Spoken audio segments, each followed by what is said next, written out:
dosen di Fakultas Farmasi Universitas Sumatera Utara dengan bidang keahlian farmakologi farmasi. Pada kesempatan ini, izinkan saya menjelaskan deskripsi salah satu mata kuliah yang saya ampu, yaitu mata kuliah imunologi.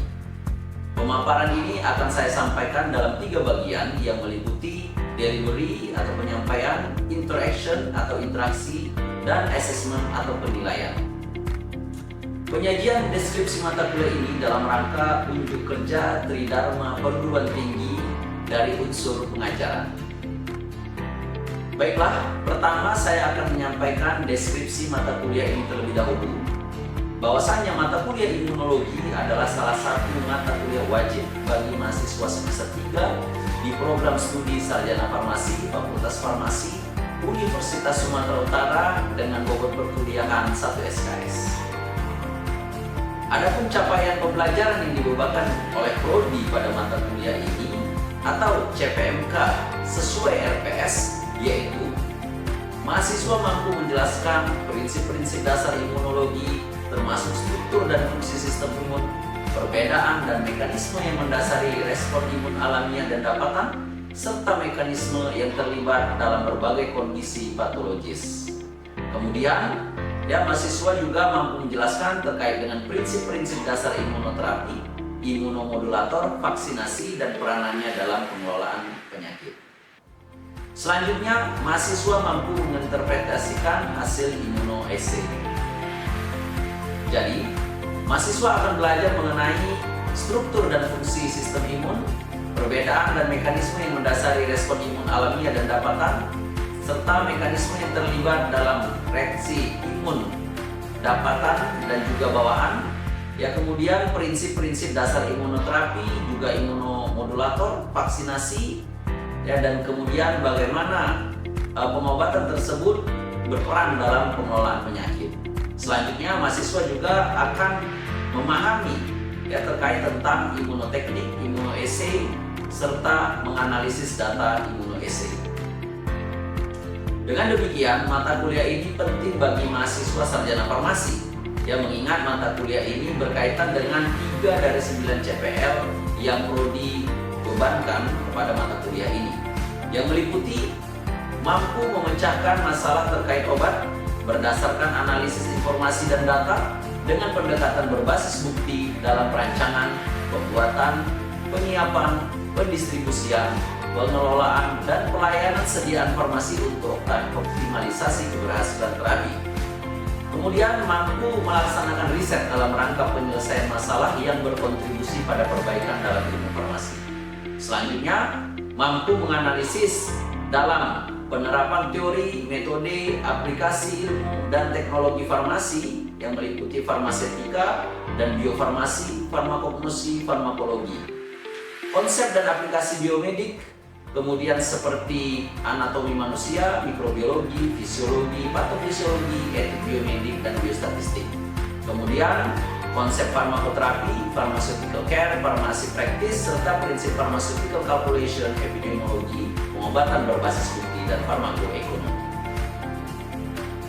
Baiklah, selanjutnya saya akan masuk kepada bagian pertama, yaitu memaparkan terkait dengan delivery atau penyampaian materi kepada mahasiswa. Penyampaian materi kepada mahasiswa terdiri dari yang pertama, yaitu apa saja materi yang disampaikan, dan kemudian bagaimana proses penyampaiannya, sistem pembelajaran, dan mode perkuliahan. Nah, yang pertama adalah terkait dengan materi yang akan disampaikan. Hal ini berkaitan dengan kemampuan yang diharapkan atau CPMK yang dibebankan oleh prodi, yaitu mahasiswa mampu menjelaskan prinsip-prinsip dasar imunologi, termasuk di dalamnya struktur dan fungsi sistem imun, perbedaan dan mekanisme yang mendasari respon imun alamiah dan dapatan, serta mekanisme yang terlibat dalam berbagai kondisi patologis, prinsip-prinsip dasar imunoterapi, imunomodulator, vaksinasi, dan peranannya dalam pengelolaan penyakit. Selanjutnya, mahasiswa mampu menginterpretasikan hasil immunoassay. Adapun beberapa sub CPMK yang meliputi yang pertama, yaitu sub CPMK 1 yang akan dicapai pada pertemuan 1 sampai 3. Setelah mengikuti perkuliahan ini, maka mahasiswa akan dapat menjelaskan sistem imun, komponen-komponen utama sistem imun, termasuk sel dan molekul yang berperan dalam respon imun. Perbedaan antara respon imun alamiah dan juga respon imun dapatan juga akan dibahas, ya, kemudian serta mekanisme yang mendasari masing-masing. Kemudian sub CPMK 2, ya, yang itu akan dicapai pada pertemuan 4 sampai 7. Ya, setelah mengikuti perkuliahan ini, mahasiswa akan dapat menjelaskan aspek imunologi autoimunitas, imunodefisiensi primer dan sekunder, alergi dan anafilaksis, serta berbagai penyakit infeksi. Selanjutnya sub CPMK 3, ya, yang akan dicapai pada pertemuan 9 sampai 10. Setelah mengikuti perkuliahan ini, mahasiswa mampu menjelaskan prinsip-prinsip dasar imunoterapi, imunomodulator, vaksinasi, serta peranannya dalam pengelolaan penyakit. Kemudian sub CPMK 4, ya, pada pertemuan 11 sampai 12, ya, diharapkan mahasiswa mampu menjelaskan berbagai teknik imunologi seperti ELISA, Western blot, imunofluoresensi, dan flow cytometry, yang juga akan membahas tentang kelebihan dan kekurangan masing-masing teknik. Kemudian yang terakhir adalah sub CPMK 5, yaitu pada pertemuan 13 sampai 14, mahasiswa akan mampu menganalisis data hasil imunohistochemistry. Selanjutnya terkait dengan penyampaian materi. Penyampaian materi dilakukan secara sinkronus dan asinkronus. Secara sinkronus maksudnya adalah dilakukan secara tatap muka langsung di kelas. Kemudian secara asinkronus yaitu dengan melakukan pemanfaatan fasilitas learning management system yang dimiliki oleh USU, yaitu e-learning USU, yang meliputi penyampaian bahan ajar, kontraktor perkuliahan, pemberian tugas, dan pengumpulan tugas. Baik, selanjutnya saya akan menyampaikan terkait dengan interaksi. Ya, metode pembelajaran yang akan saya gunakan, ya, pada perkuliahan ini adalah melalui pendekatan student center learning. Ya, hal ini agar proses pembelajaran tidak hanya berjalan satu arah, namun melibatkan peran dan keaktifan mahasiswa yang lebih dominan, sehingga secara tidak langsung memberikan peningkatan interaksi antara mahasiswa dan dosen, kemudian juga antar sesama mahasiswa, sehingga proses belajar lebih menarik dan tentunya membantu lebih mudah tercapainya CPL. Proses pembelajaran dilakukan meliputi, yang pertama dimulai dengan penyampaian materi, ya, kemudian dilanjutkan dengan pertanyaan yang disampaikan oleh dosen sebagai pemicu diskusi interaktif antara dosen dan mahasiswa, dan penyampaian pandangan. Kemudian ada juga pemberian tugas mandiri dalam bentuk pembuatan rangkuman terkait topik pembahasan yang disampaikan melalui kajian pustaka. Hal ini mendorong pengembangan pengetahuan yang lebih luas, komparatif, dan kemandirian serta tanggung jawab mahasiswa. Selanjutnya ada pemberian tugas kelompok. Pada mata kuliah ini, mahasiswa diminta untuk membuat presentasi terkait dengan aspek imunologi penyakit. Kemudian selanjutnya tugas yang kedua yang secara berkelompok, yaitu membuat analisis data terkait dengan hasil imunohistochemistry. Selanjutnya saya akan menyampaikan terkait dengan penilaian. Untuk mengukur ketercapaian CPMK dilakukan melalui beberapa komponen penilaian seperti, ya, tugas mandiri, tugas kelompok, UTS, dan UAS. Dan komponen penilaian ini memiliki bobot yang berbeda-beda. Ya, tadi tugas ada dua jenis, yaitu tugas mandiri dan tugas kelompok. Nah, tugas mandiri yaitu berupa membuat rangkuman yang bobotnya itu adalah 25%. Ya, ada 3 tugas, yaitu tugas 1, 3, dan 4 yang akan dilakukan pada pertemuan 1 sampai 3, kemudian 9 sampai 13.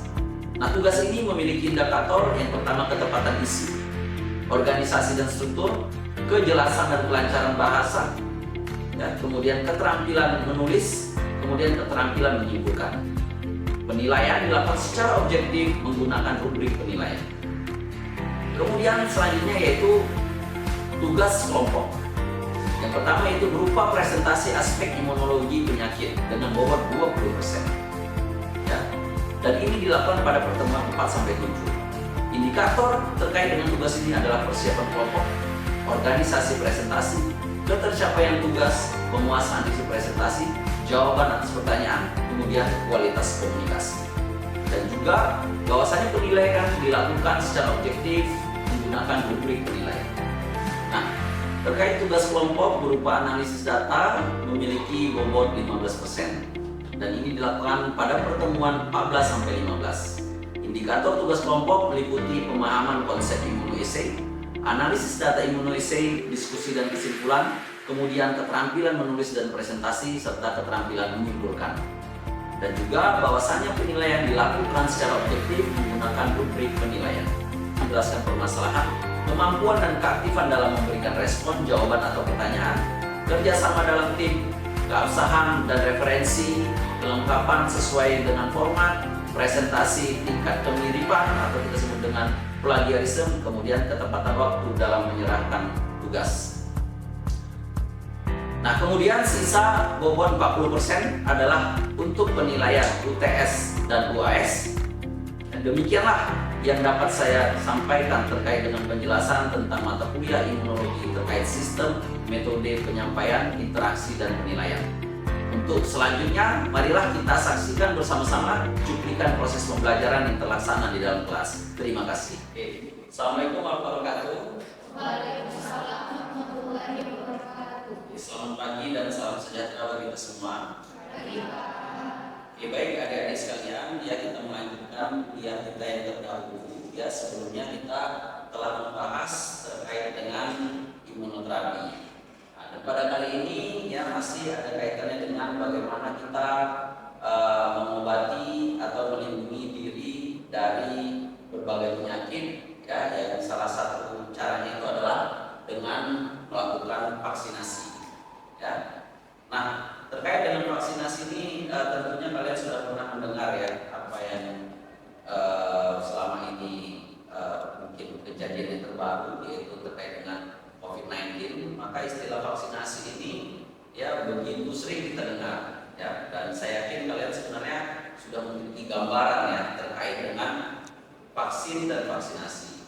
Ya, mungkin saya ingin mendengar dari kalian ya pengalaman kalian tentang vaksin. Ya, ada yang bisa? Ya, silakan. Jadi Pak, vaksin itu adalah antigen yang dilemahkan kemudian diberikan kepada seseorang, dimasukkan dalam tubuh seseorang yang berfungsi untuk meningkatkan imun. Oke, baik ya.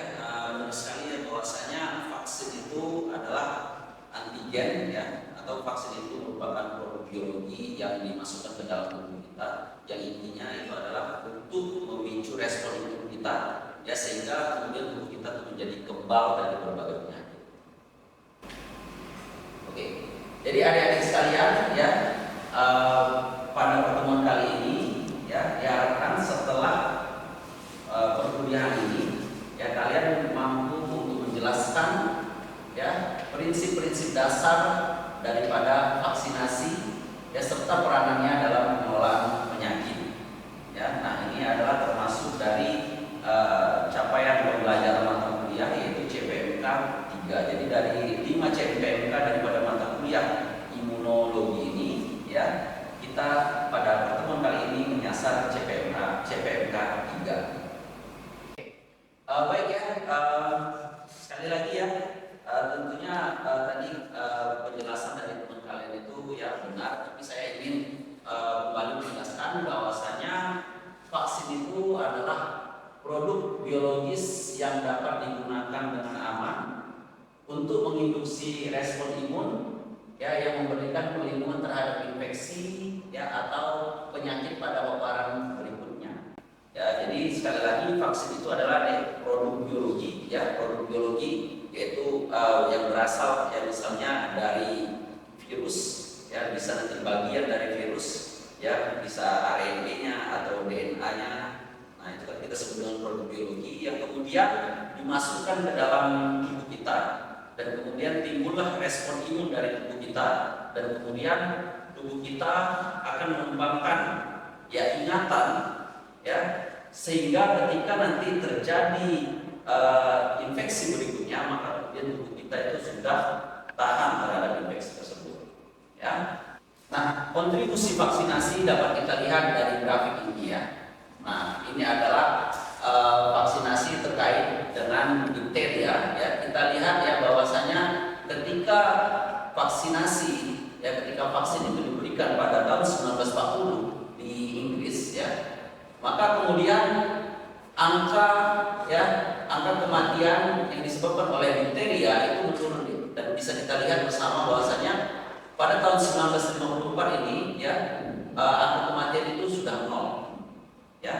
Nah kemudian ya contoh yang lain yaitu ketika vaksinasi dilakukan terhadap ya kapsular grup C pneumococcus ya pada tahun 99 ya. Jadi angka kematian dari 1000 kemudian terus menurun ya sampai sangat rendah sekali ya di bawah 200 ya pada tahun 2023 ya.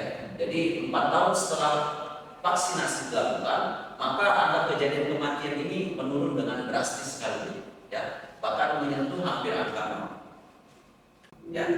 Jadi jelas sekali adik-adik sekalian bahwasanya vaksinasi ini merupakan salah satu pencegahan yang sangat penting ya untuk mengurangi berbagai kejadian atau berbagai kematian ya yang disebabkan oleh baik virus maupun bakteri.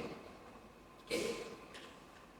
Kita lihat ya bahwasanya vaksinasi ini memiliki peranan yang cukup besar ya untuk menurunkan angka kematian yang disebabkan berbagai virus ya. Nah ini bisa kita lihat ya contohnya ya baik virus ataupun bakteri ya, contoh-contohnya itu adalah kita lihat vaksinasi terhadap difteria ya itu bisa menyebabkan penurunan tingkat kematian yang bisa kita lihat ya bahwasanya pada tahun 1940 ya angka kematian yang disebabkan oleh difteria ini itu menyentuh angka sekitar 50.000 ya. Kemudian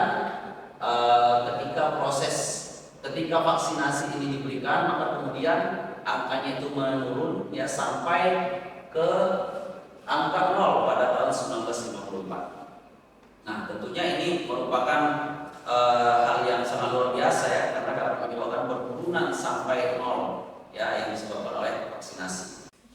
Oke, baik adik-adik sekalian, yang data dari WHO menunjukkan bahwasannya 2-3 juta nyawa terselamatkan setiap tahunnya ya disebabkan oleh vaksinasi ini ya. Jadi kita lihat bahwasanya angka kematian anak-anak di bawah usia 5 tahun secara global ya pada tahun 1990 ya dari 1000 kelahiran itu ada 93 kematian ya. Nah, kemudian setelah dilakukan vaksinasi menurun ya dari 93 menjadi 39 kematian per 1000 kelahiran itu pada tahun 2018 ya. Jadi jelas sekali lagi bahwasanya vaksinasi ini memiliki peranan yang sangat penting.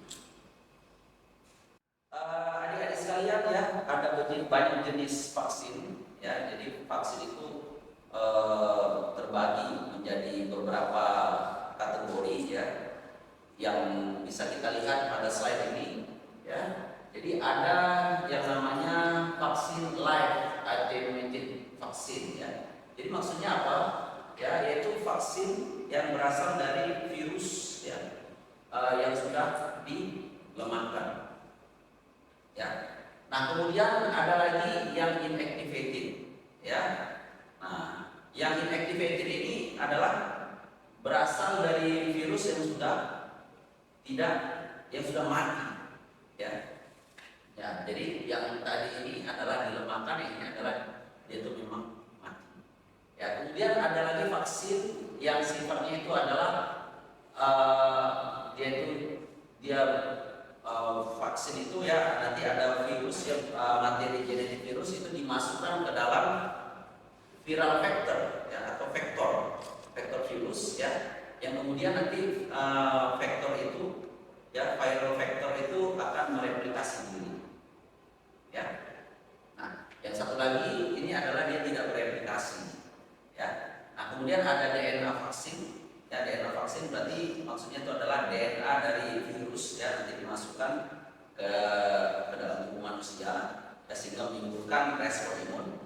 Kemudian bisa juga dalam bentuk RNA ya, bisa juga dalam bentuk subunit ya. Nah subunit ini maksudnya adalah bagian daripada virus ya. Nah, misalnya spike proteinnya aja ya, ada bagian terluar daripada virus itu saja, protein itu saja yang dimasukkan ke dalam tubuh manusia. Ya. Nah, oke.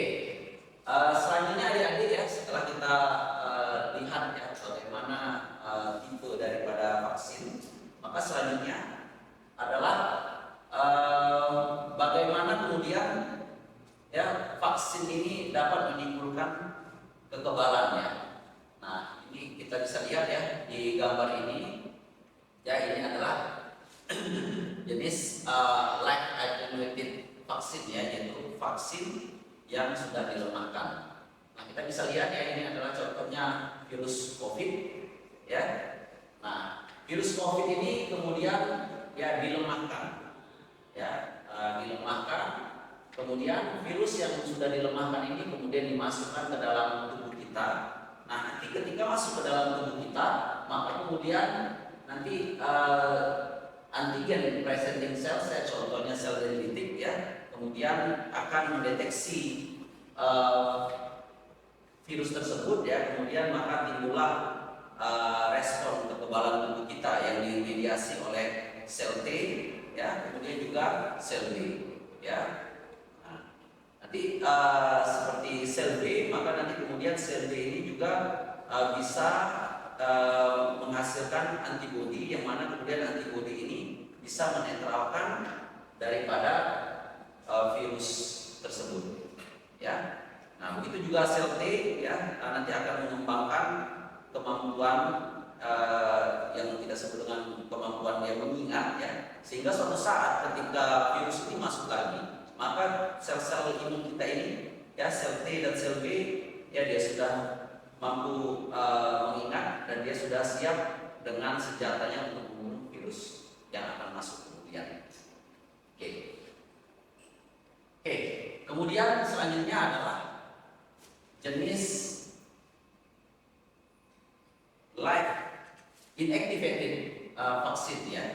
Nah, jadi maksudnya ini adalah inactivated vaksin ini adalah vaksinnya itu sudah tidak aktif lagi, yang sebelumnya itu dilemahkan. Kalau ini dia sudah tidak aktif lagi ya, jadi dia bukan hanya dilemahkan, tapi dia itu malah dimatikan ya, dengan menggunakan pemanasan dan juga zat kimia ya. Nah, kemudian masuk ke dalam tubuh kita dan kemudian tubuh kita itu mengembangkan kekebalan ya, yang spesifik terhadap virus yang dimasukkan tadi. Oke. Nah, kemudian selanjutnya yaitu, nah ini adalah jenis replicating viral vector vaksin ya, replicating viral vector vaksin.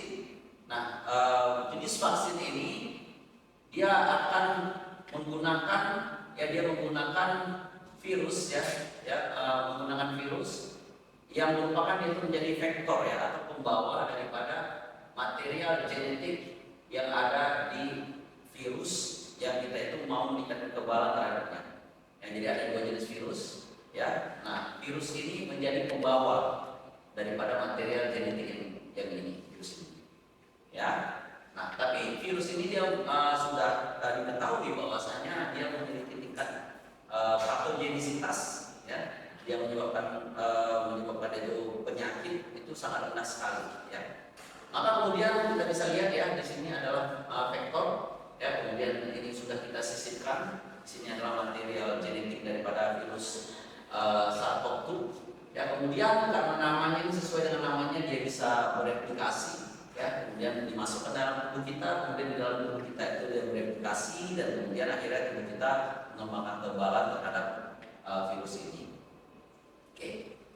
Selanjutnya adalah yang jenis non replicating ya. Jadi bedanya ya, ketika dia masuk ke dalam tubuh kita ya, dia tidak bereplikasi ya. Nah, selanjutnya adalah DNA vaksin ya. Nah, DNA vaksin ini adalah suatu vaksin ya, yang metodenya adalah di mana nanti DNA daripada virus itu disisipkan ke dalam suatu plasmid ya. Nah, kemudian plasmid ini ya nanti masuk ya ke dalam sel ya, karena ini DNA, nanti DNA ini akan berubah bagian daripada tubuh virus ya. Maka kemudian mRNA ini nanti berubah menjadi protein ya, misalnya spike protein yang ada pada virus. Nah kemudian tubuh kita kemudian mendeteksinya melalui antigen presenting cells ya, dan kemudian tubuh kita melakukan proses kekebalan ya. Oke, selanjutnya adalah RNA vaksin ya. RNA vaksin yang tadi DNA, dan kemudiannya adalah RNA ya. RNA vaksin yang di delivery, yang dibawa itu adalah RNA ya. Nah kemudian RNA ini nanti dibungkus ya atau dibawa oleh lipid delivery vehicle ya, yaitu suatu sistem yang mengandung lipid untuk membawa RNA-nya. Kemudian nanti RNA ini nanti akan masuk ke dalam sel tubuh kita. Di sel tubuh kita, maka kemudian tubuh kita akan memperbanyak ya, RNA ini dia bisa memperbanyak dirinya sendiri. Kemudian tubuh kita melalui ribosom yang ada dalam tubuh kita akan mengubah RNA menjadi protein ya, dan tentunya adalah protein daripada virus tadi ya. Nah ini contohnya adalah spike protein, dan kemudian tubuh kita bisa mendeteksinya dan kemudian mengembangkan kekebalan terhadap virus tersebut. Oke, ya. Oke, adik-adik sekalian ya, mungkin itu ya sebagai bahan untuk diskusi. Ya. Silakan kalau ada yang mau bertanya. Ya, silakan. Kita sudah mempelajari bahwa vaksinasi itu ternyata sangat penting dan berpengaruh yang sangat signifikan bagi penurunan angka kematian. Tapi apakah ada efek samping dari vaksinasi itu sendiri? Jadi efek samping yang umum sekali terjadi ya terkait dengan vaksin ini adalah yaitu nyeri di tempat disuntikan ya. Nah, kalau misalnya disuntikan di sini, nah itu akan terasa nyeri, dan itu ya biasa ya, dia akan hilang dalam beberapa hari. Dan kemudian selain itu ya efek sampingnya itu adalah demam ya. Demam ya, karena respon imun itu yang tinggi itu dapat memicu juga terjadinya demam ya. Jadi adik-adik sekalian ya, sebagaimana yang saya sudah jelaskan di awal pertemuan ya, bahwasanya mata kuliah kita ini memiliki berbagai asesmen ya atau penilaian. Dan terkait dengan materi vaksinasi ini ya, supaya mencapai capaian pembelajaran mata kuliah yaitu mampu menjelaskan ya terkait dengan prinsip-prinsip dasar vaksin ya, kemudian jenis-jenisnya dan seterusnya, maka kalian bisa lihat nanti di kelas khusus ya, kelas bersudut.ac.id ya, nanti di situ ada tugas yang tugasnya itu berupa membuat rangkuman ya, membuat rangkuman terkait dengan vaksin ini ya. Nah jadi silakan kalian buat ya, nanti lihat bagaimana format rangkumannya ya, kemudian dikumpulkan paling lama minggu depan ya. Dan ini adalah merupakan salah satu aspek penilaian ya, kalian nanti bisa lihat presentasinya di MPS yang sudah saya jelaskan sebelumnya. Baik, itu saja adik-adik sekalian, yang mudah-mudahan materi kali ini ya menambah knowledge kalian, ya wawasan kalian yang terkait dengan vaksin dan vaksinasi ya, yang nantinya saya yakin ini bermanfaat bagi kalian ya ketika kalian berada di dunia kerja. Itu saja, terima kasih sekali lagi. Assalamualaikum warahmatullahi wabarakatuh. Demikianlah saya sampaikan terkait deskripsi salah satu mata kuliah yang saya ampu. Akhir kata, terima kasih atas perhatiannya. Semoga deskripsi ini memberikan manfaat. Assalamualaikum warahmatullahi wabarakatuh.